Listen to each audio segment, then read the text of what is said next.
Viral kurir paket dianiaya hingga dipiting di Pamekasan, pelaku kecewa pesanan HP yang diterima ternyata replika. Kekerasan yang dialami Irwan Siskianto, 27, seorang kurir JNT di Pamekasan, Jawa Timur, dipicu barang pesanan yang dikirim berupa replika. Pemesan atas nama Arif, warga Jalan Pramuka, Pamekasan, mencekik korban dan merampas uangnya akibat kecewa handphone yang diterimanya palsu. Irwan, kurir asal desa Dasok, Kecamatan Pademawu, Pamekasan, mengungkapkan, pelaku memesan handphone di toko online TikTok.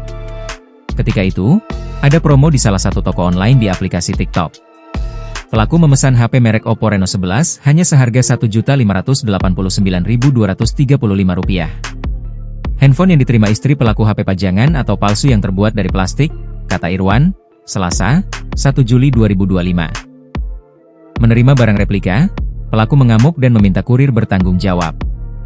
Awalnya, barang itu diterima oleh istri pelaku. Setelah itu, pelaku dipanggil dan mengamuk setelah mengetahui HP yang diterima istrinya ternyata replika.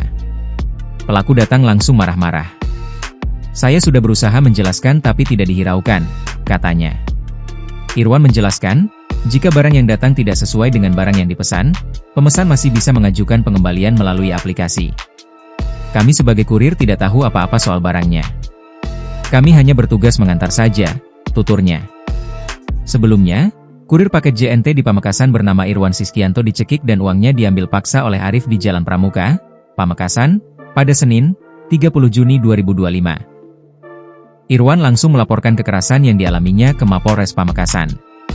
Kasih Humas Polres Pamekasan AKP Sri Sugiarto mengungkapkan, pelapor sudah menyerahkan barang bukti.